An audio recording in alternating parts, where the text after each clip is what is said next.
No había lugar para Cristo en el mesón. Sermón predicado la mañana del domingo 21 de diciembre de 1862 por Charles Haddon Spurgeon, en el Tabernáculo Metropolitano, Newington, Londres. Y dio a luz a su hijo primogénito y lo envolvió en pañales y lo acostó en un pesebre, porque no había lugar para ellos en el mesón. Lucas capítulo 2 y versículo 7. Era necesario que quedara claramente comprobado de manera indisputable que nuestro Señor procedía de la tribu de Judá. Era necesario también que naciera en Belén, Efrata, conforme a la palabra de Dios, la cual había hablado por su siervo Miqueas. Pero ¿cómo se obtendría un reconocimiento público del linaje de un oscuro carpintero y de una doncella desconocida? ¿Qué interés se supone que podrían tener los encargados de los registros en dos personas tan humildes como ellas? En cuanto al segundo punto, María vivía en Nazaret de Galilea, y todo parecía indicar que el nacimiento tendría lugar allí. En verdad, el periodo para su alumbramiento estaba tan cerca que, a menos que se viese absolutamente obligada, no era probable que emprendiera un viaje largo y tedioso a la sureña provincia de Judea. ¿Cómo habrían de compaginarse estos dos asuntos? ¿Puede una vuelta de rueda lograr dos propósitos? Se puede hacer, se hará. El sello oficial del Imperio Romano quedará estampado en el árbol genealógico del hijo de David que habrá de nacer, y Belén contemplará su natividad. Por alguna muestra de un espíritu independiente, un tirano menor, Herodes, ofende al tirano mayor, Augusto.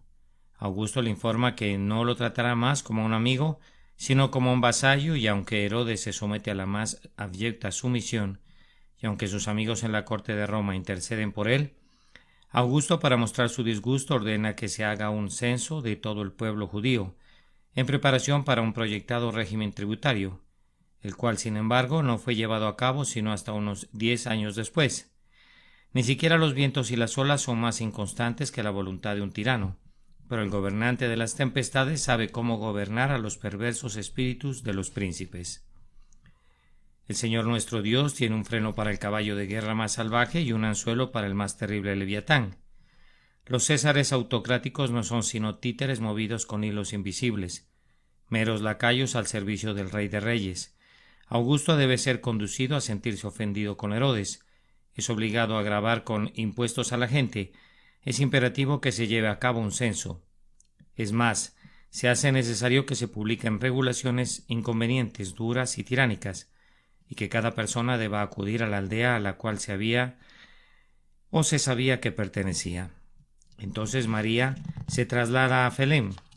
Jesucristo nace según estaba establecido y además es reconocido oficialmente como descendiente de David por el hecho de que su madre fue a Belén, porque pertenecía a este linaje, habiendo permanecido allí y habiendo regresado a Galilea sin que sus legítimos derechos fuesen cuestionados, pues era de esperarse que los celos de todas las mujeres del clan se habrían despertado si una intrusa se hubiera aventurado a reclamar un lugar en medio de las pocas mujeres entre quienes el nacimiento del Mesías estaba anunciado por expresas profecías. Noten aquí la sabiduría de un Dios de providencia y crean que todas las cosas están bien ordenadas. Una vez que todas las personas de la casa de David se trasladaron por esa razón a Belén, el escaso alojamiento del pequeño pueblo se agotó pronto. Sin duda los amigos hospedaron a sus amigos hasta llenar sus casas, pero José no contaba con parientes en el pueblo que tuviera esa disposición. Se contaba con un caravasar que era provisto en cada aldea, donde se proporcionaba un alojamiento gratuito a los viajeros. Ese espacio estaba lleno también, pues viniendo de lejos y viéndose forzados a viajar con lentitud, la humilde pareja había llegado al caer la tarde. Las habitaciones dentro del gran bloque de ladrillos ya estaban ocupadas por muchas familias. No quedaba ningún alojamiento mejor, ni siquiera para una mujer que estaba a punto de dar a luz, sino uno de los espacios más mezquinos que estaba asignado a las bestias de carga. El establo del asno era el único lugar en que el niño podía nacer.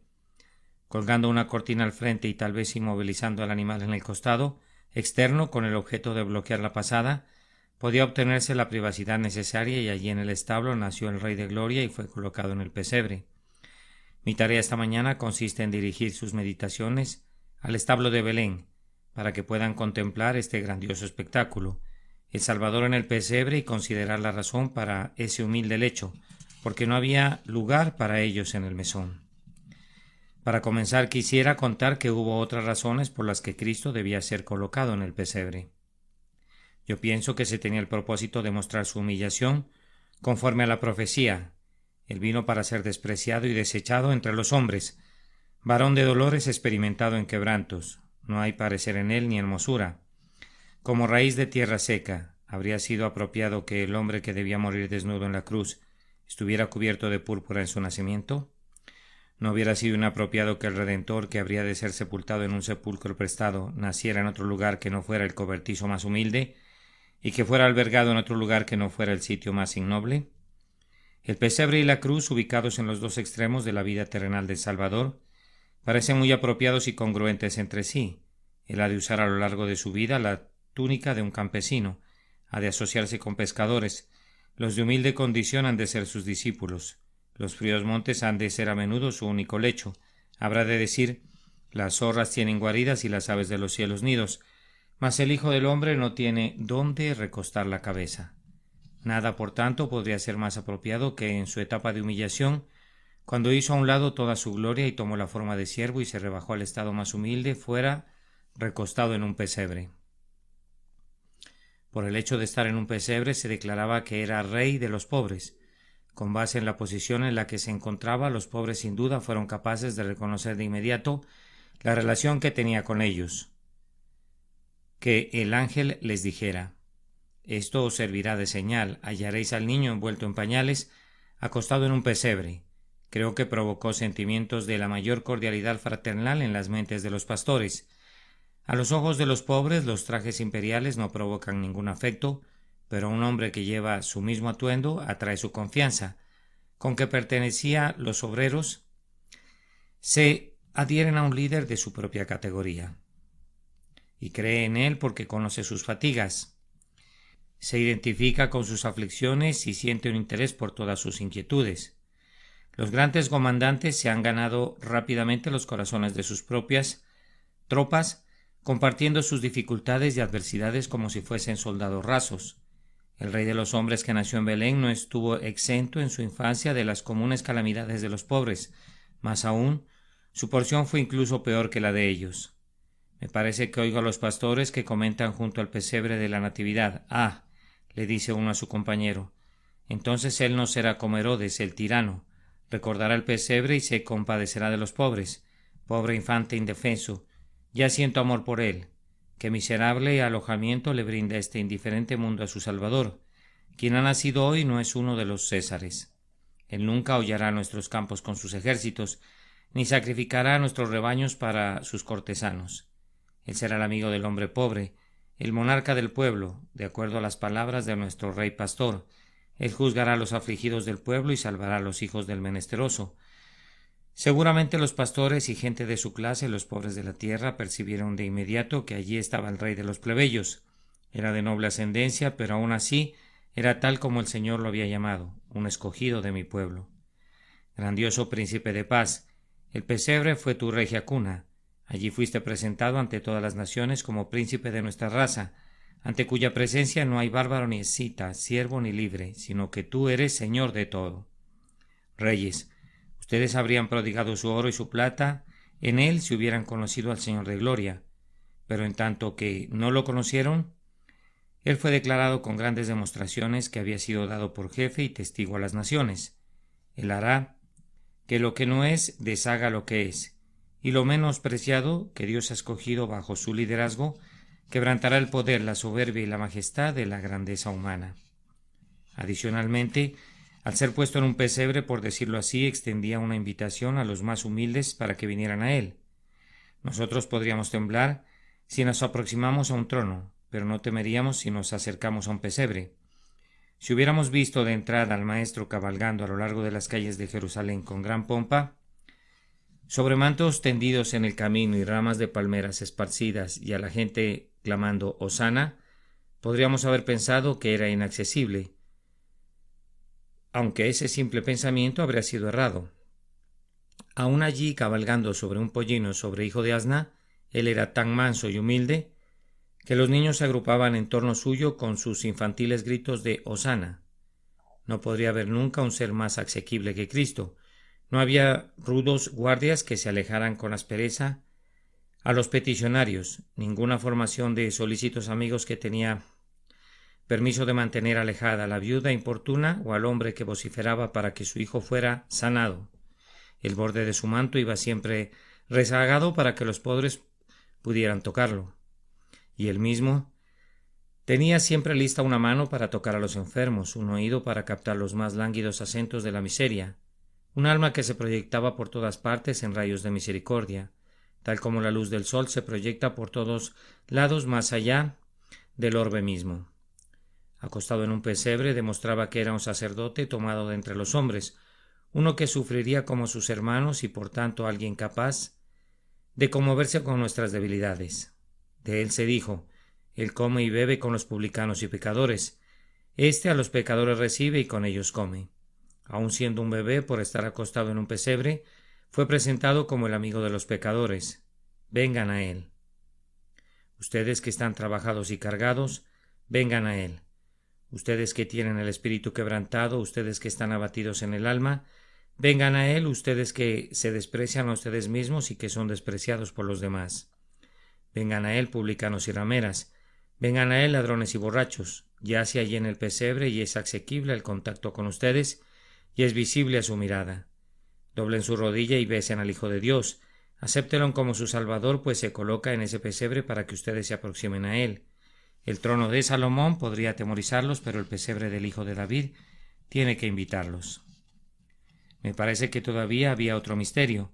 Ustedes recuerdan, hermanos, que ese era un lugar gratuito para todos, era un mesón, y recuerden por favor que el mesón en este caso no era como nuestros hoteles, donde hay que pagar por el alojamiento y por los alimentos. En las etapas iniciales y simples del mundo, las personas consideraban que era un honor brindar hospitalidad a un forastero. Posteriormente, conforme los viajes se volvieron más comunes, muchos deseaban transferir ese honor y placer a sus vecinos. ¿Por qué tendrían que absorber ellos solos toda la dignidad de la hospitalidad? Más adelante, una persona específica era designada en cada pueblo y aldea, y se esperaba que brindara hospitalidad a los forasteros a nombre del resto.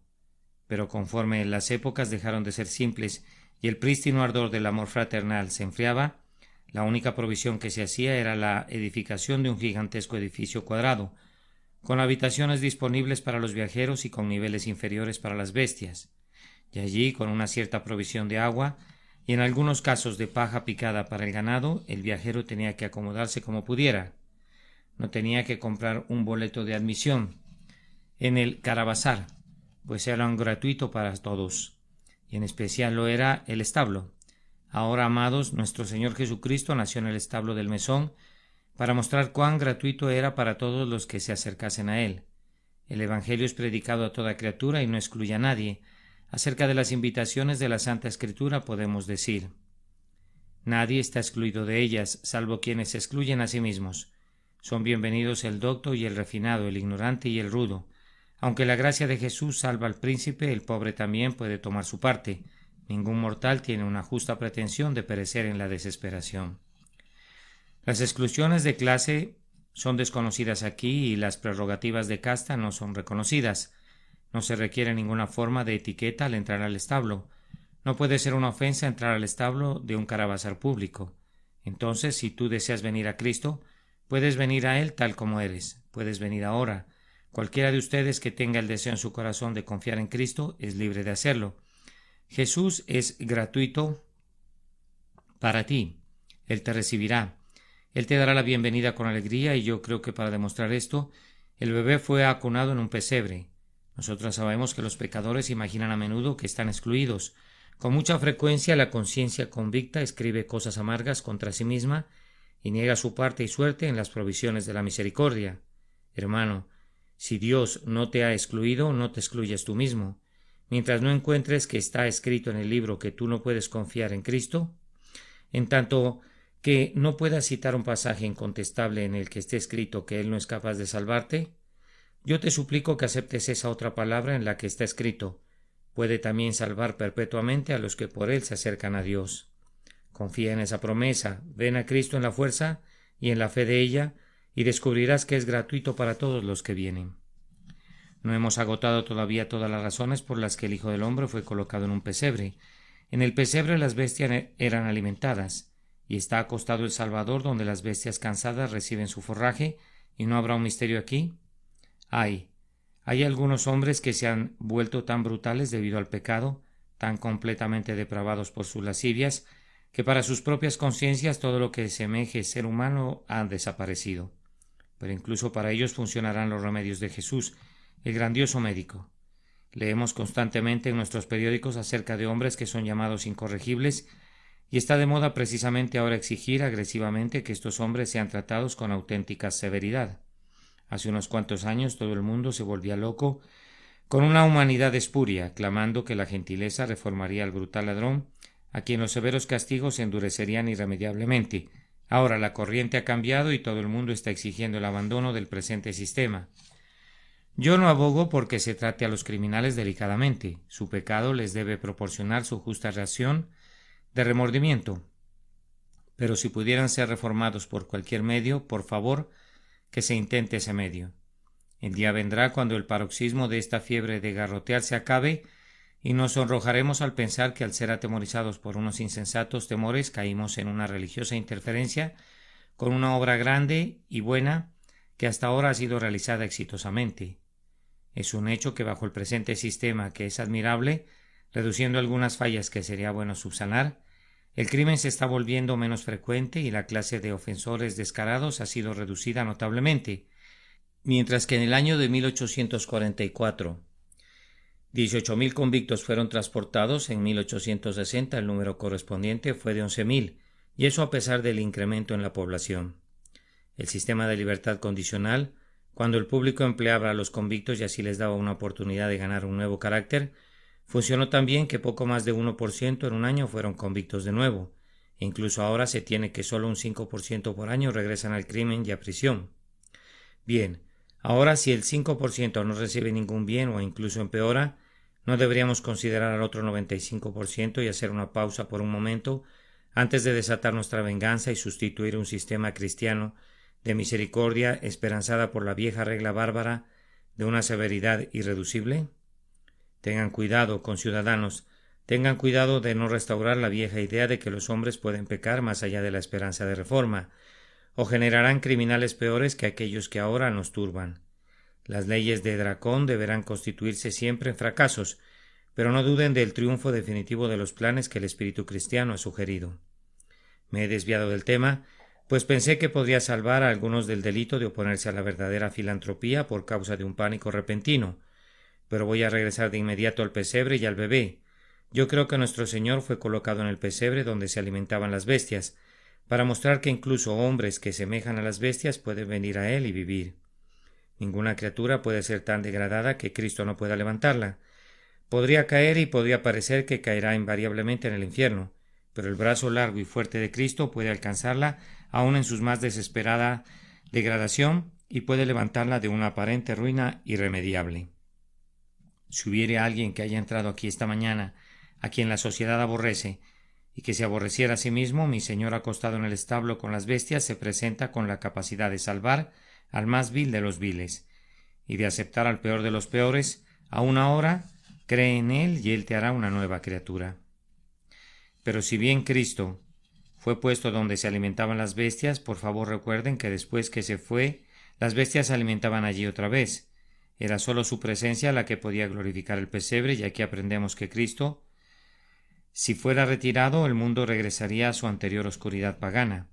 La civilización misma desaparecería, al menos aquella parte que realmente civiliza al hombre.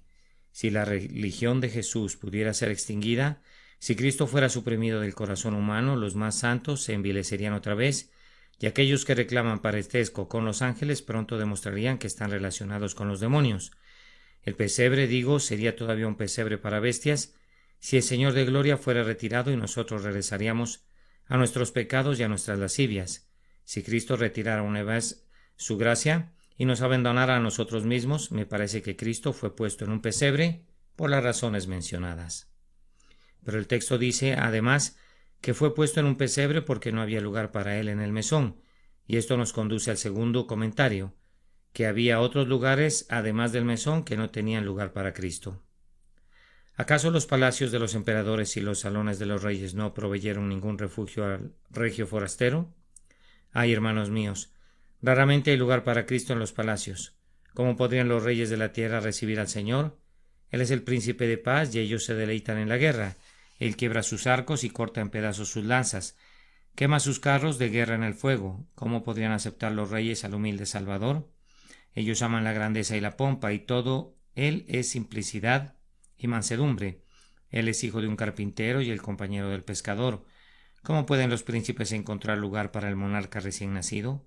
Vamos, él nos enseña a hacer con los otros como quisiéramos que hicieran con nosotros, y esto es algo que los reyes encontrarían muy difícil de reconciliar con los astutos trucos de la política y los codiciosos designios de la ambición. Oh grandes de la tierra, poco me sorprende que en medio de sus glorias y placeres y guerras y concilios olviden al ungido y echen fuera al Señor de todo. No hay lugar para Cristo con los reyes. Consideren a todos los reinos de la tierra ahora, y con una excepción por aquí y por allá, sigue siendo verdad que se levantarán los reyes de la tierra y príncipes consultarán unidos contra Jehová y contra su ungido. Veremos a algún monarca por aquí y por allá en el cielo, pero cuán pocos serán en verdad. Un niño podría llevar su cuenta. No sois muchos sabios según la carne, ni muchos poderosos. Las cámaras de estado, los gabinetes, los salones de los tronos y los palacios reales son tan poco frecuentados por Cristo, tal como las junglas y los pantanos de la India son muy poco frecuentados por el cauteloso viajero. Él visita con mucha mayor asiduidad las casuchas de las residencias reales, pues no hay lugar para Jesucristo en los regios salones. Cuando el Eterno inclina los cielos para visitar las cosas terrenales, con escarnio divino aparta sus ojos de las torres de los reyes altivos, ordena que su terrible carro ruede y descienda de los cielos, para visitar con ojos complacientes a todas sus almas humildes. Pero había senadores, había foros de discusión política, había lugares en donde los representantes del pueblo dictan las leyes, ¿y acaso no había lugar para Cristo allí? Ay, hermanos míos, ninguno, y hasta este día hay muy poco lugar para Cristo en los parlamentos. Cuán raramente reconocida la religión por los políticos. Por supuesto que si una religión del Estado consintiera en ser algo pobre, domada e impotente, consintiera en ser un león al que le han extraído todos sus dientes y al que le han recortado toda su melena y al que le han suprimido todas sus garras, si esa religión pudiera ser reconocida. Pero para el verdadero Cristo y para quienes le siguen y se atreven a obedecer sus leyes, en una mala generación, ¿qué lugar hay para tales personas? Cristo y su Evangelio, esto es sectarismo, y es apenas digno de la atención del desprecio. ¿Quien intercede por Cristo en el Senado? ¿Acaso no es su religión bajo el nombre del sectarismo el gran terror de todos los partidos? ¿Quién cita su regla de oro como una directriz para primeros ministros o quien predica el perdón a la manera de Cristo como una regla para una política nacional? Uno o dos le dirán una buena palabra, pero si se sometiera a votación, si el Señor Jesús debe ser obedecido o no, pasaría muchos días antes que las respuestas afirmativas ganasen. Partidos, políticas, cazadores de posiciones y buscadores de placeres excluyen al representante del cielo de un lugar entre los representantes de la tierra. ¿No se podría encontrar algún lugar para Cristo en lo que se ha dado en llamar la buena sociedad? ¿No había en Belén algunas personas que fueran muy respetables que se mantuvieran apartadas de la muchedumbre común? ¿Personas de reputación y de posición? ¿No podían ellas encontrar un lugar para Cristo? Queridos amigos, es muy común el caso de que no haya lugar para Él en lo que se ha dado en llamar la buena sociedad. Hay lugar para todas las pequeñas formas tontas por las que los hombres deciden estorbarse ellos mismos. Hay lugar para las vanas sutilezas de la etiqueta. Hay lugar para la conversación frívola. Hay lugar para la adoración del cuerpo. Hay lugar para la erección de esto y de aquello como el ídolo de la hora. Pero hay demasiado poco lugar para Cristo, y está lejos de estar de moda seguir plenamente al Señor. El advenimiento de Cristo sería lo último que la alegre sociedad desearía. La simple mención de su nombre por los labios del amor causaría una extraña sensación. Si comenzaras a hablar de las cosas de Cristo en muchos círculos, serías declarado tabú de inmediato. Jamás voy a invitar de nuevo a ese hombre a mi casa, diría fulano de tal, si es que tiene que traer a su religión consigo. La locura y las galas, el rango y el honor, las joyas y el brillo, la frivolidad y la moda, Todas esas cosas reportan que no hay lugar para Jesús en sus moradas. Pero no hay lugar para él en la bolsa de valores. No puede ser llevado a los mercados del comercio. Aquí están los mercaderes de una nación mercader. ¿No hay lugar para Cristo ahí? Ah, queridos amigos, cuán poco del espíritu y de la vida y de la doctrina de Cristo puede encontrarse allí. Al comerciante le parece inconveniente ser demasiado escrupuloso. El mercader descubre con frecuencia que si ha de hacer una fortuna tiene que violentar su conciencia. ¿Cuántos hay? Bien no diré que mientan expresamente, pero aún así, mejor lo digo claramente, ellos en verdad mienten indirectamente con gran determinación. ¿Quién no sabe mientras prosigue su camino que tiene que haber muchos mentirosos por todas partes? Pues casi cada casa que ves es la casa más barata de Londres, y esto es imposible. Con toda certeza no todas las casas pueden ser las más baratas. Qué astucia manejan algunos, cuánto bombo y falsedad, qué sagacidad y juegos de manos. ¿Qué ayes pronunciará mi Señor sobre algunos de ustedes si mirara en las ventanas de sus tiendas o se detuviera tras sus mostradores? Son tan abundantes las bancarrotas, las estafas y los fraudes que en cantidad de casos no hay lugar para Jesús en el mercado o en la tienda. Luego están las escuelas de los filósofos, y ellos es seguro que los hospedarán. Los sabios encontrarán en él a la sabiduría encarnada, aquel que siendo un jovencito habría de convertirse en el maestro de los doctores, que habría de sentarse y hacerles preguntas y recibir sus respuestas. Seguramente encontrará lugar de inmediato entre los sabios de Grecia, y los hombres de criterio y de ingenio lo honrarán. Hagan lugar para él Sócrates y Platón, abran paso estoicos y epicúreos, y ustedes maestros de Israel, desalojen sus asientos. Si no hay lugar para este niño sin que tengan que salir, váyanse. Es preciso tenerlo a él en las escuelas de filosofía, aunque lo saquemos a ustedes. No, queridos amigos, pero no es así. Hay muy poco lugar para Cristo en los colegios y en las universidades. Hay muy poco lugar para él en los centros del aprendizaje. Cuán a menudo el conocimiento ayuda a los hombres a poner objeción a Cristo. Demasiado frecuentemente el conocimiento es la forja donde se hacen los clavos para la crucifixión de Cristo. Con demasiada frecuencia el ingenio se ha convertido en el artífice que ha aguzado la lanza y ha hecho la vara con la cual su corazón ha de ser traspasado. Tenemos que decirlo, que la filosofía así llamada falsamente, pues la verdadera filosofía, si fuese manejada rectamente, ha de ser siempre amiga de Cristo. La filosofía así llamada falsamente, repito, ha hecho daño a Cristo, pero raramente ha servido a su casa. Unos cuantos con espléndidos talentos, unos cuantos de los eruditos y de los profundos, se han inclinado como niños a los pies de el bebé de Belén,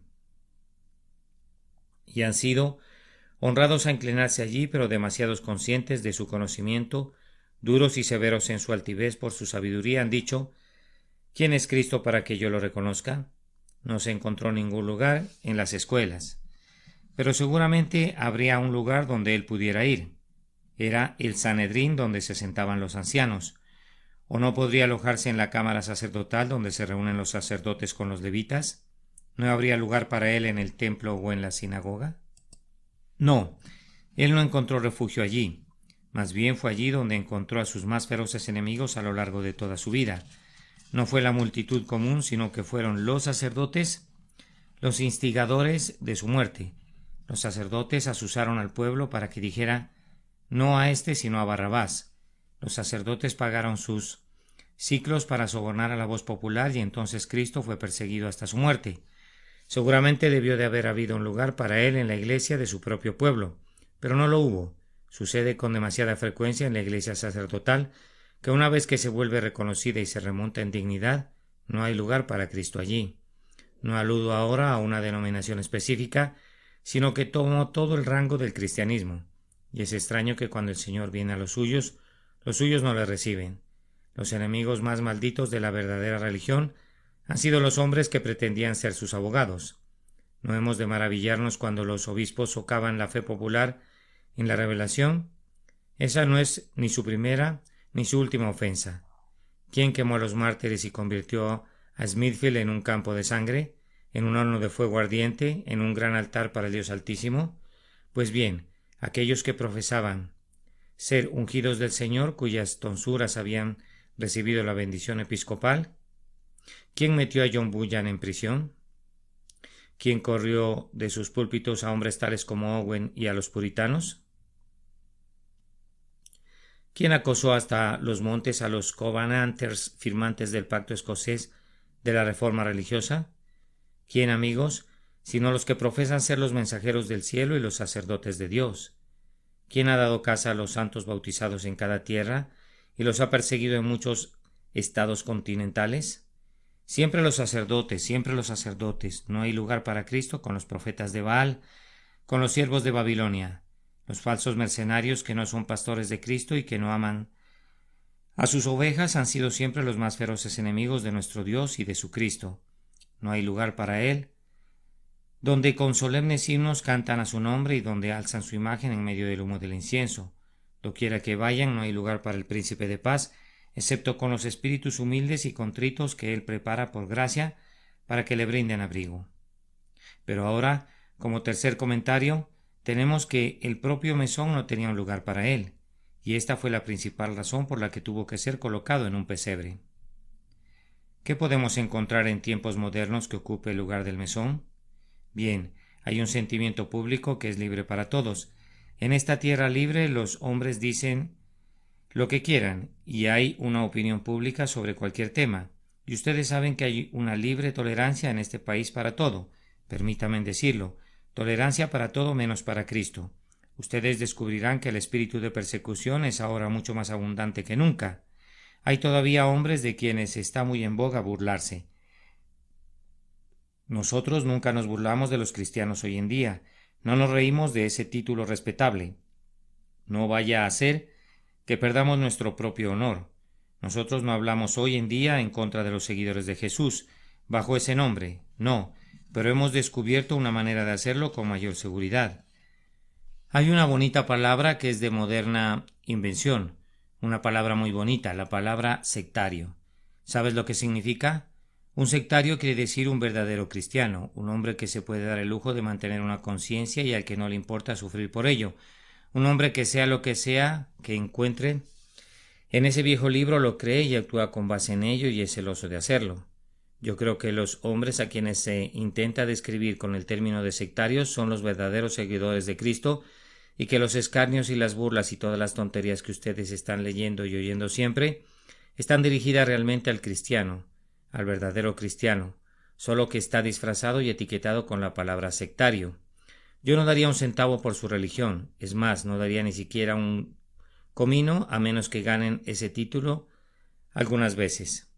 Si la palabra de Dios es verdadera, si cada uno de sus átomos es verdadero, entonces debemos actuar en consecuencia y toda cosa que el Señor mande debemos guardarla y obedecerla diligentemente, recordando que nuestro Maestro nos dice que si quebrantamos uno de estos mandamientos muy pequeños y así enseñamos a los hombres, muy pequeños seremos llamados en su reino.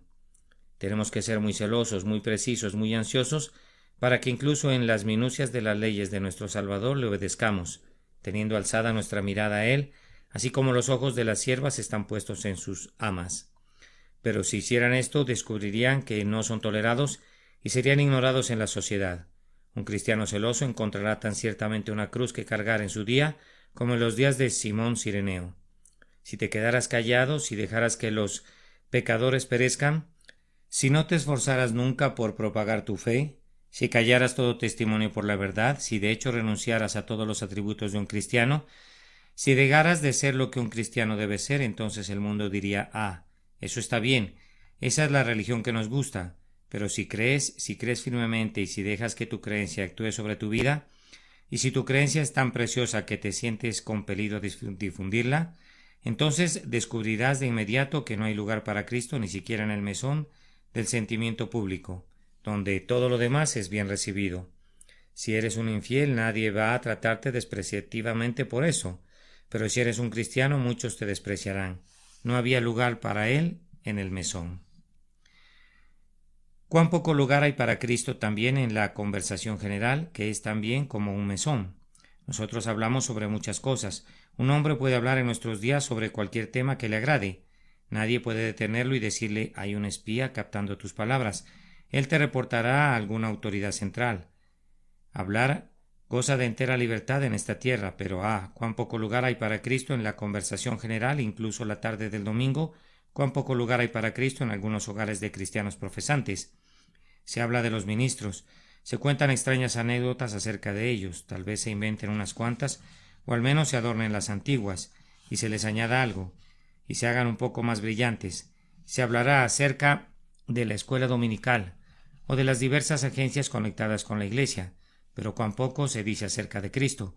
Y si alguien preguntara en la conversación, ¿no podríamos hablar acerca de la deidad y de la humanidad de la obra terminada, y de la justicia de la ascensión o de la segunda venida de nuestro Señor Jesucristo? Veríamos que muchos individuos que incluso profesan ser seguidores de Cristo erguirían sus cabezas y dirían: vamos, ese hombre es un verdadero fanático, o de lo contrario no pensarían introducir un tema así en la conversación general. No hay lugar para él en el mesón. Hasta este día él puede encontrar solo un limitado acceso allí.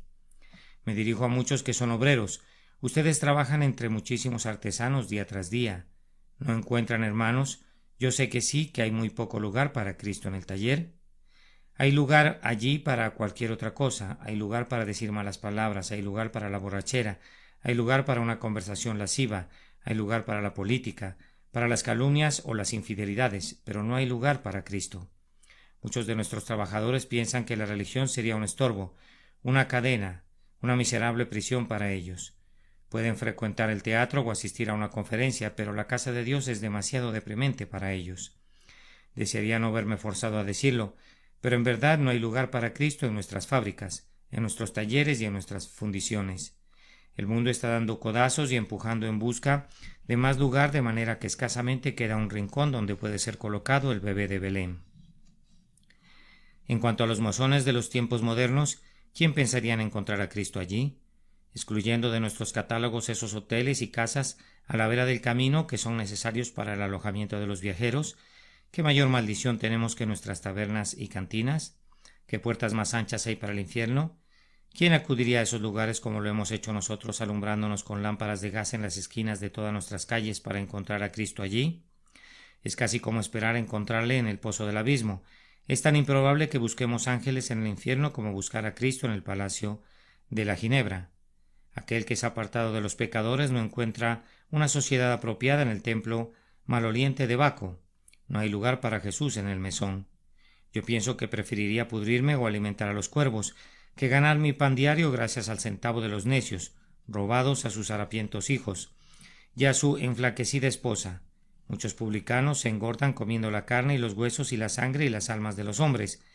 El que se vuelve rico gracias a los frutos del vicio es una bestia que está siendo preparada para el matadero. Verdaderamente no hay lugar para Cristo entre los ebrios de Efraín. Aquellos que tienen algo que ver con Cristo deberían oírle decir: salid de medio de ellos y apartaos, dice el Señor, y no toquéis lo inmundo, y yo recibiré y seré para vosotros por padre, y vosotros me seréis hijos e hijas. No hay lugar para Cristo hoy en día, incluso en los lugares a los que asiste el público. Esto me conduce a mi cuarto encabezado, que es el más pertinente y sobre el que es más necesario reflexionar un momento. ¿Tienes tú lugar para Cristo? ¿Tienes tú lugar para Cristo? Ya que el palacio y el foro y el mesón no tienen lugar para Cristo, y ya que los lugares públicos no tienen ningún lugar disponible, ¿tienes tú lugar para Cristo? Bien, dice uno, yo tengo lugar para Él, pero no soy digno de que venga a mí. Yo no pregunté por algún merecimiento, ¿tienes lugar para Él? Oh, dice uno, yo tengo un espacio desocupado que el mundo no puede llenar jamás. Veo que tienes lugar para Él, pero el espacio que tengo en mi corazón es tan vil. Así era el pesebre. Pero mi corazón es inmundo. Así tal vez pudiera haber sido el pesebre.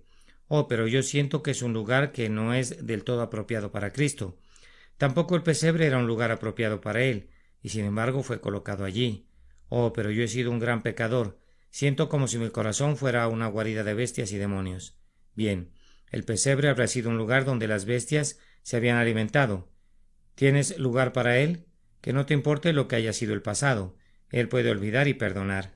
No importa cuál pudiera ser incluso el presente estado si tú lo lamentas.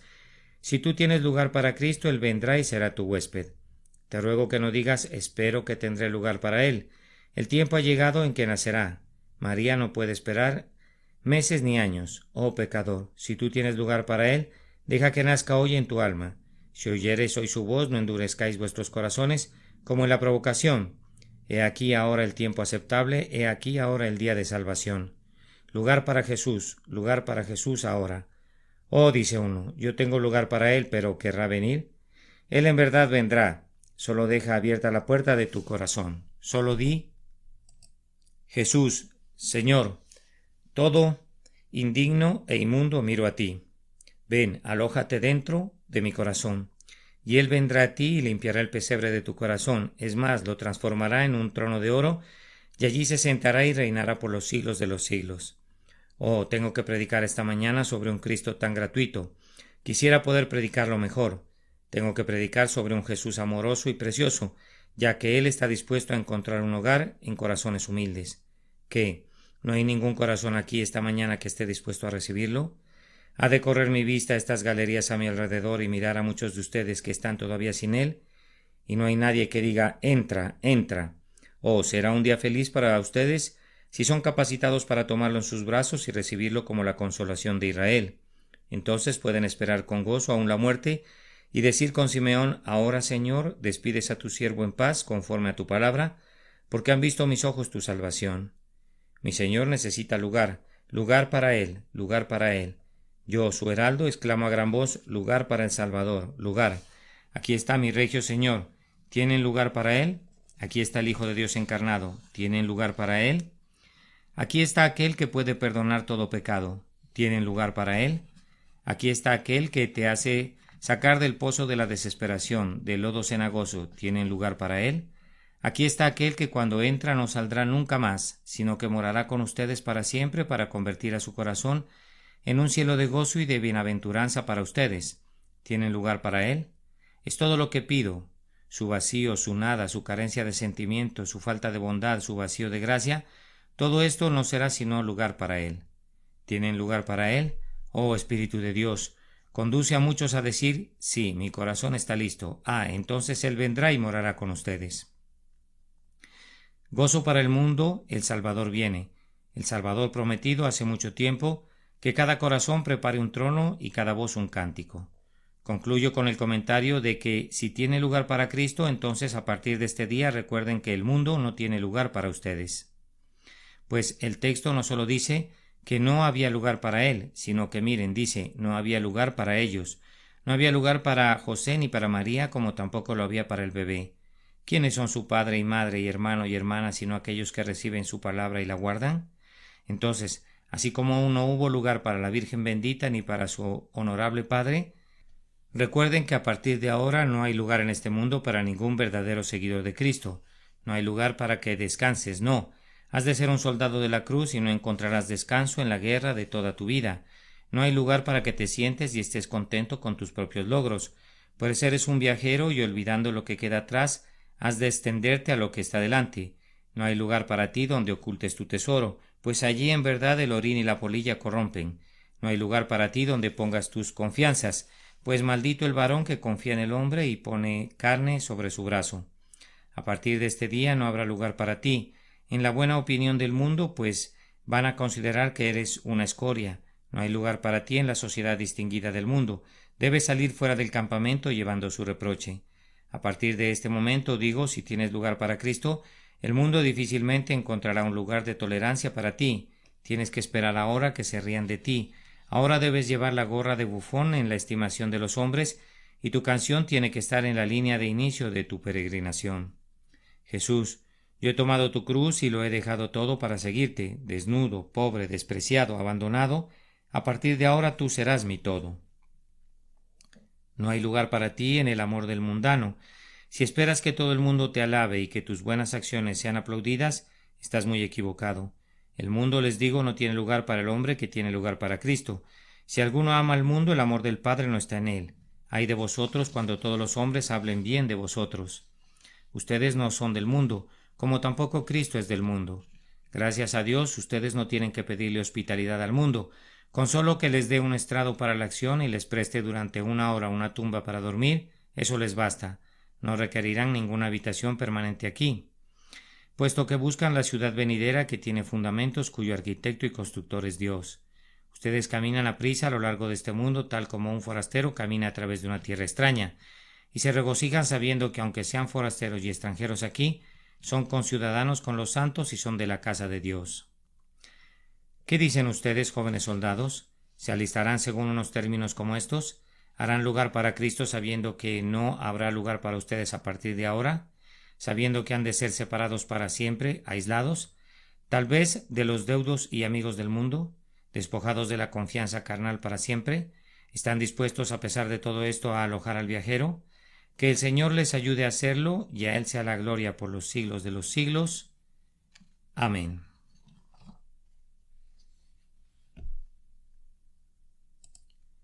No había lugar para Cristo en el mesón.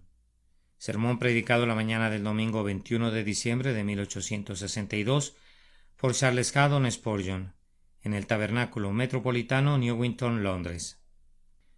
Y dio a luz a su hijo primogénito y lo envolvió en pañales y lo acostó en un pesebre, porque no había lugar para ellos en el mesón. Lucas capítulo 2 y versículo 7.